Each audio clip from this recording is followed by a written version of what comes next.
This is Sunrise Extra, streaming live on Wave Now. Good morning and happy Tuesday. Hopefully you enjoyed that long holiday weekend. Now time to get back to reality. Yesterday was your birthday too, Tawana. Happy belated. Thank you. Thank you. It was a good, quiet, calm day. I did not leave the couch. I read most of a book. It was a good day. That's a perfect Tawana day. Exactly. I stayed inside. I did open up the windows though because it was just too nice outside not to enjoy it a little bit. We have more of that nice weather in our forecast again today. Check out this sunrise over Spaghetti Junction where you can see the different layers of the clouds plus the sun coming up. Oh, beautiful start to the day. Now keep in mind, while the radar is quiet for now, we are watching showers and thunderstorms off towards our west. Those won't arrive though until later on this afternoon. Right now we are seeing temperatures in the 50s and the low 60s. Humidity is still relatively low out there, but you'll definitely feel that extra humidity around for later on this afternoon as we get back into the 80s for your highs.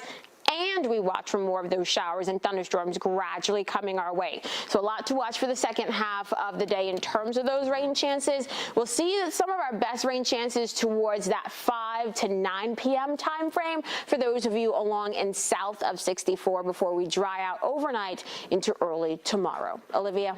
Thanks, Tawana. New on Sunrise, a woman is dead after police say she was shot in downtown Louisville. It happened last night just before 10:30 at Brook and Broadway. Officers arrived and found a woman shot. She was taken to U of L Hospital where she died a short time after arriving. The county coroner identified her as 36-year-old Ashley Lanham. LMPD's homicide unit is investigating and there are currently no suspects. If you know anything, call police. The man who police say was behind the wheel of the deadly crash on the Gene Snyder that left a 12-year-old dead Monday morning is expected in court today. Wave News reporter Kirsten Foote joining us live with details. Kirsten. Good morning, Olivia. That man, Ronaldo Gill, is facing several charges this morning, including murder and driving under the influence. Now, police say that this all happened after two cars were traveling north along the Gene Snyder Freeway Monday morning around 2:30. Investigators say that Gill was driving a Dodge Durango when he hit the back of a Jeep Compass near New Cut Road. That Jeep rolled onto its top, stopping in a median. The investigators say that a 12-year-old was thrown out of the Jeep and died there at the scene. Scanner traffic shows that first responders found a tragic scene when they got there.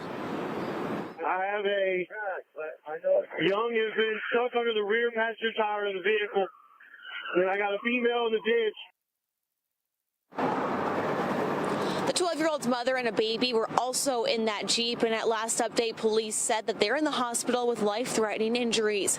Police say that the mother has also been cited for not properly securing the two in the vehicle and wanton endangerment. And the driver of that Durango, Gill, he spent the night in Metro Corrections. He'll be making his first court appearance in a couple hours this morning at 9 a.m. We'll be sure to bring you all the details from that appearance. Reporting live, Kirsten Foote, Wave News. Thank you, Kirsten. We now know the names of two people killed in a crash Sunday morning on Dixie Highway. Investigators say it happened when a driver tried to change lanes and hit a car going the same direction. That first vehicle crossed into oncoming traffic and hit a third car. That collision then caused another crash. 70-year-old Gary Wright of Owensboro died at the scene. 63-year-old Tammy Jo Hawkins of West Point died at the hospital. LMPD says they're still investigating. Today, the family of a Louisville father expects to see justice as one of the men convicted of killing him is scheduled to be sentenced. Sadell Richardson Jr. is taking a plea deal. Prosecutors say he and two others, Clifton Jones Jr. and Deshaun Garrison, shot and killed Tyrese Garvin during a drive-by in the Smoketown neighborhood in 2019. Garvin had just become the father of a set of twins shortly before the shooting. Richardson and the two others were under the age of 18 at the time of the shooting, but will be charged as adults. Richardson is recommended to receive 10 years in prison. Many Louisville leaders say too many young lives are being lost to violence. Now a call for action to stop tragedies before they have a chance to happen.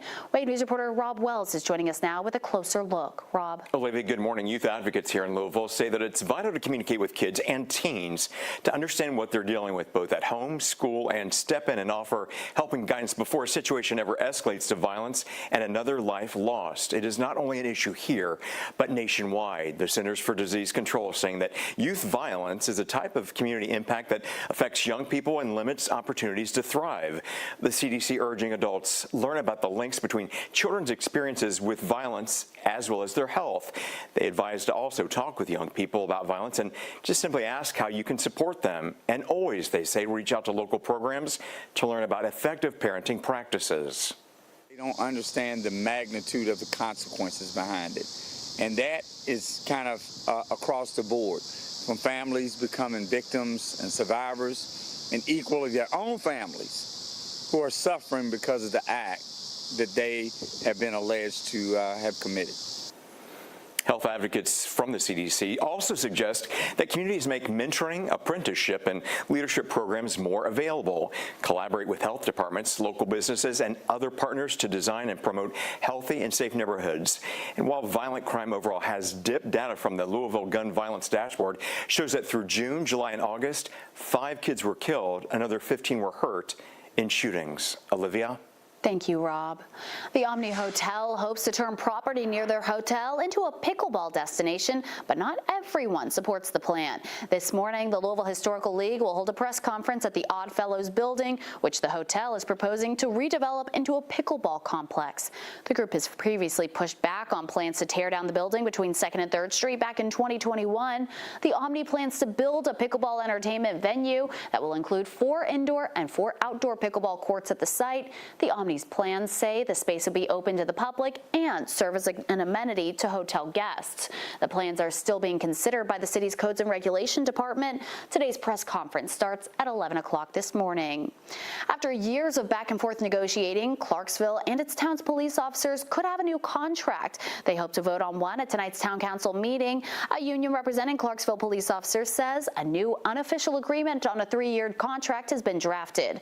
Union leaders say they want increases in base salary, longevity pay, plus maternity and paternity leave. The last contract expired at the end of 2024. Some Metro leaders are looking for feedback about what happens to the former site of the Givaudan plant. Metro Council member Andrew Owens says he wants input on future developments at the site on Payne Street. A cooking vessel at the plant exploded last November, killing 2 workers and injuring a dozen more. The factory is currently being demolished. The community meeting is set for Wednesday, September 17th at 6 p.m. It'll be at the United Crescent Hill Ministries. A college football player made the biggest play of his life. You'll see how he jumped into action to save the life of a man after a crash.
Bad milk has been an issue for JCPS this school year. New records discovered by the Wave troubleshooters show the first hint of sour milk came from Stone Street Elementary on August 14th. That was 6 days before JCPS pulled the milk from its cafeterias. Wave News troubleshooter Mark Stevens found the school cafeteria managers have reported issues with other milk deliveries. The first hint of sour milk came from Stone Street Elementary on the 14th, 6 days before JCPS pulled milk from its cafeterias. The manager said there was mold on the top of the inside of a carton of skim milk. The Seneca and Goldsmith cafeteria managers reported issues next on the 15th. They reported the chocolate milk tasted and smelled sour. A student had complained after drinking a carton. Then the complaints poured in on the 20th. Bad smells, puffy cartons, milk delivered without expiration dates. Fairdale said several students brought milk back to the register. So did the principal, custodian, and a cafeteria assistant. And managers submitted picture after picture of milk curdled in its container. Prairie Farms explained milk headed to JCPS is loaded onto trucks at the dairy at midnight, shipped to the Louisville branch, and held in refrigerated trucks before being transferred to delivery trucks. Prairie Farms acknowledged some of its deliveries during the first week did not meet company standards. It said those occurred during the stretch of near 100-degree temperatures. Driver procedures were reinforced immediately. In a statement, it said it remains fully committed to providing safe, fresh milk to every JCPS student every day. Just as importantly, they value their role in supporting Louisville families and schools, and they are dedicated to being a trusted community partner. We asked JCPS for an opportunity to interview someone with the nutrition department to explain why the district waited to pull the milk supply. It did not make anyone available. It did explain JCPS workers check new milk deliveries temperatures before accepting them. The district was given credit for all the milk tossed out or picked up by Prairie Farms. We've also asked for dairy plant inspections from the states. We've not received those records yet. New this morning, the man who killed 2 teenagers in Delphi, Indiana, wants more time to appeal his murder conviction. Richard Allen's appeal is due next week, but his lawyers say there's too much information and evidence to go through to have it ready by then. Allen was convicted last November for the 2017 murders of teens Libby German and Abby Williams. A judge sentenced Allen to serve 130 years in prison. The request for an extension also notes the attorneys are dealing with Allen's transfer to a prison in Oklahoma. An agreement allows the Oklahoma prison to hold Indiana inmates. Allen's attorneys say they may have to travel to Oklahoma to meet with him, but scheduling any visits has been slow. Lawmakers returned to Capitol Hill today from their summer recess. The Senate and House return with less than a month to avoid a potential government shutdown. With the current fiscal year set to end on the last day of September, Congress must pass spending legislation to keep the government open. Changing chamber rules, steep tariffs on Russia, and investigations into former President Joe Biden are also among the topics for the September agenda. September is National Preparedness Month, and first responders are encouraging people to take action now to create emergency plans. Our area's had its share of natural disasters. January's winter storm was followed up by April's historic floods. Those are just a few examples of why preparedness should be taken seriously. Rescue officials say having 2 go bags, one for your home and one for your car, will help if you have to evacuate quickly. Some of the stuff that you need to have in that bag would be like food, water, a set of dry clothes, a battery-powered or hand-crank radio, some actual cash, a map of your area, your medicines, children and pet supplies.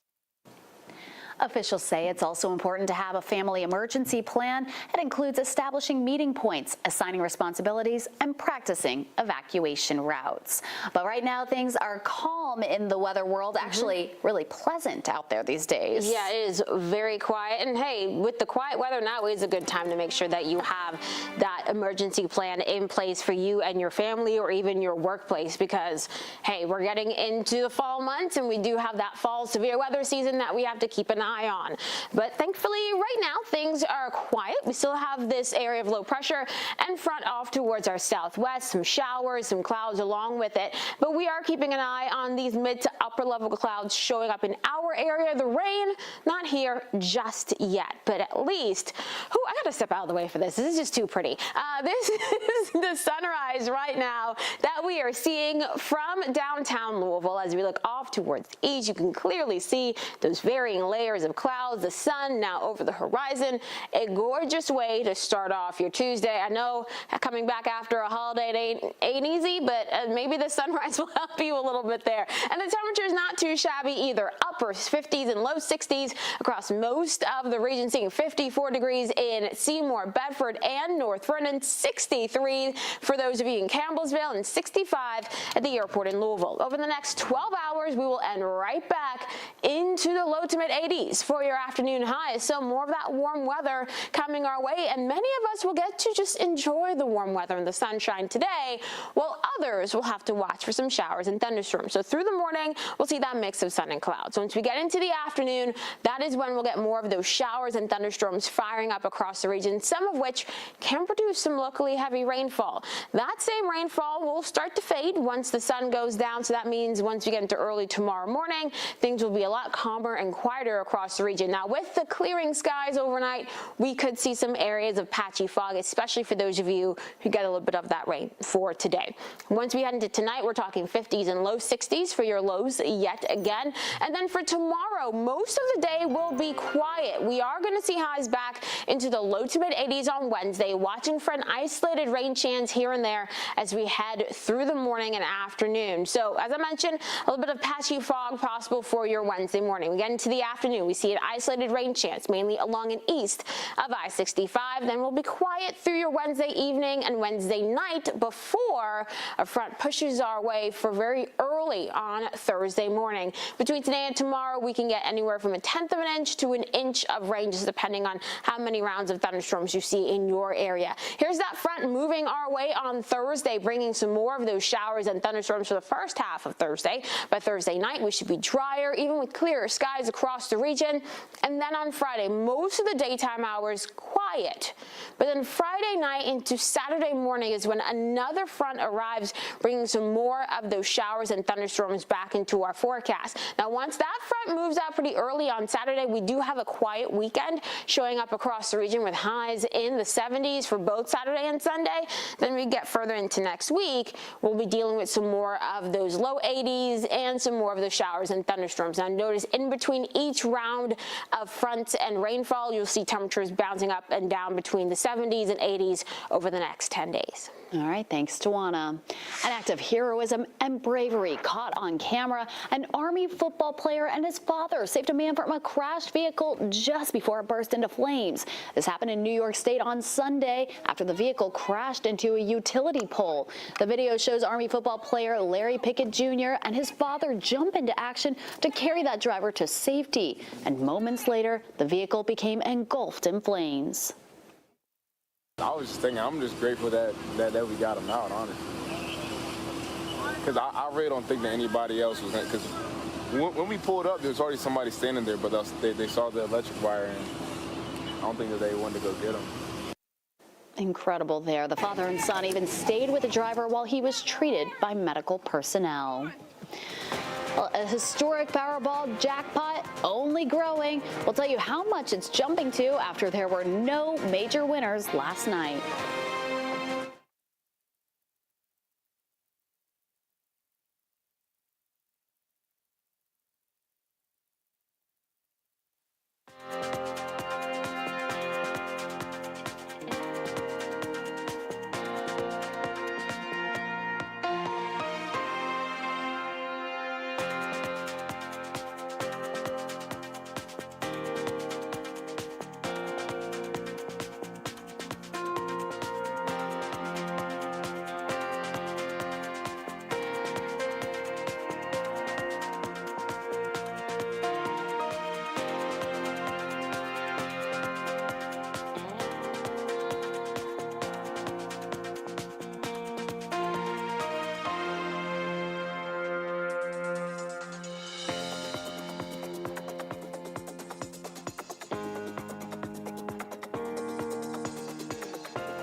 Here we go again. The Powerball jackpot is still up for grabs as no one was holding the winning ticket for last night's drawing. The Powerball jackpot now sits at $1.3 billion after no ticket matched the lucky numbers. While the largest prize went unclaimed, at least 2 tickets sold in Montana and North Carolina won $2 million, according to the Multi-State Lottery Association. The next chance to win big will be Wednesday, and if someone wins the jackpot, they can receive $1.3 billion over 30 years or a one-time payment of more than $500 million. Incredible stuff there. More than 750 runners are getting ready to participate in the annual Gaslight Festival 5K Run and Walk. That race is happening this Saturday at 8 a.m. at Jeffersontown City Hall. It costs $40 to participate, and new this year, medals will be given out to the first 600 finishers. The race is part of J-Town's Gaslight Festival, so there will be several events going on next week, including a golf scramble, parade, car show, and more. Some runners could take some tips from the world's oldest personal trainer. Chuck Goad is breaking barriers at 86 years young. He grew up in Kentucky with no electricity, planting crops by hand. He said it wasn't fun, but it did teach him hard work. Now Chuck Goad officially holds the record for being the oldest personal trainer in the world. Then one day she came in and said, "You got it." And I was elated, World Book, Guinness World Book of Records. How many people gets that? Not many, Chuck. He even says he was a stuntman, a model, and a professional photographer, just a few of at least 7 careers he's had in his lifetime, but the gym is his true passion. A Louisville Bats player has been called up to the Cincinnati Reds, and he's already been showing promise in the major leagues. Sal Stewart made his major league debut yesterday during the Reds and Toronto Blue Jays game. He was called up to bat in the bottom of the 2nd inning, and he brought along a crowd of supporters with him, too. And there it is, Sal with the base hit. Later went on to score a run and put the Reds up 2-0. His family was shown throughout the game screaming, cheering, even shedding tears during the big moment, because that is such an emotional time. And speaking of an emotional time, that's just when he found out about the promotion on Sunday that was done at Slugger Field. He and his Bats teammates gathered on the field for the announcement. And that video right there, yeah, on the big board, that's Padres star Manny Machado. He's one of Sal's close friends, and he helped deliver the news. Such a big moment for him. Absolutely. Well, thanks so much for joining us here on Sunrise Extra. Hope you have a great Tuesday.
This Wave News Update is sponsored by Oxmoor Auto Group. Good morning. I'm Olivia Russell. You're watching Wave. A woman is dead after police say she was shot down in downtown Louisville overnight. This happened last night just before 10:30 at Brook and Broadway. Officers arrived and found a woman shot. She was taken to U of L Hospital where she died a short time after arriving. The county coroner identified her as 36-year-old Ashley Lanham. LMPD's homicide unit is investigating and there are currently no suspects. If you know anything, call police. Here's Tawana taking a look outside. And what we're seeing outside, a couple of those clouds overhead. We're talking mid to upper level clouds streaming through our region, making for a gorgeous sunrise like this. Yes, almost looks like a painting over downtown Louisville to start off the day with those mid to upper level clouds overhead.